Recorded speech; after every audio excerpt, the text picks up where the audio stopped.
In a world far, far away, there once was a little green fellow who lived on a swamp. What? No, not that one. There once was a little green fellow who lived on a swamp. His name was Yoda. And one day, he decided to give birth to a baby named Grogu. Stop! What? What are you doing? That's not how the story goes. Well, that's how my story goes. Yoda gives birth to Grogu? What the fuck is that? Hey, chill. It's 2024. I'm leaving you. No. Believe it or not, this was one of the first things that I printed back in 2022 when I got my first Ender 3D printer. It was a solid color, but now I'm able to print in multicolor, and this thing looks absolutely sick. FDM 3D printing has come a long way, and it's awesome. Hey there, if you're new to the channel, welcome. At Lines Over Layers, we discover all the cool things you can make with 3D printing. And because I have this special time-lapse rig that's able to capture the parts as they print, I like to say we get to discover 3D printing one layer at a time.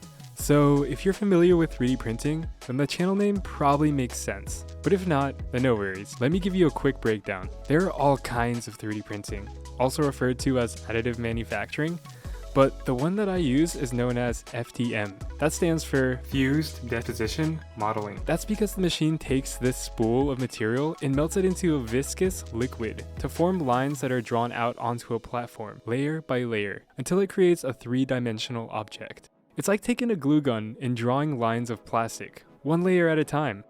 Anyways, it's May the 4th, which means that the Force is with us. And who better to represent the Force than Grogu, aka Baby Yoda.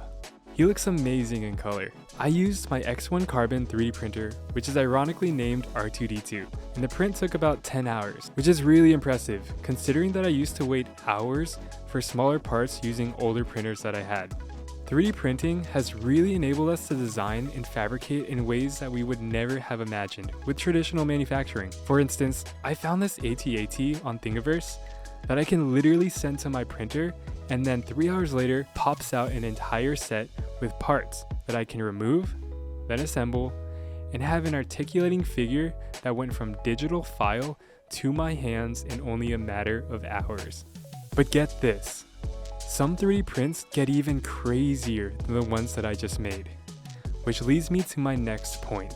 In the past, you've heard of some of the most iconic duos, like Scooby and Shaggy, Shrek and Donkey, SpongeBob and Patrick, but arguably the best duo in my opinion is Grogu and, well, if you don't already know, you'll just have to see for yourself.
Check it out. Now this is legit. That was legitness. This is exactly what 3D printing was meant to be used for. Counterfeit Legos. But seriously, a 6:1 ratio Lego inspired Mandalorian is awesome. As someone who grew up playing with Legos, having this in my hands just gives me a strong sense of nostalgia and power. Can you believe that kids used to have to go to the store and beg to their parents like, "Daddy, Daddy, can I get the Lego please?" No, we're in a recession. Kids nowadays can just be like, I want a $1,400 printer so I can make Legos. Can I get it? and the parents will just be like, no, we're in a recession. But forget the recession. I found these models online and they are completely free to download if you want to print one for yourself. So please, go support the creators and check them out. Links are in the description. If you want to stay up to date on more fun 3D printing content, drop a like and subscribe. Thanks for making it to the end of the video, and I'll see you on the next one. Wait, can I do something?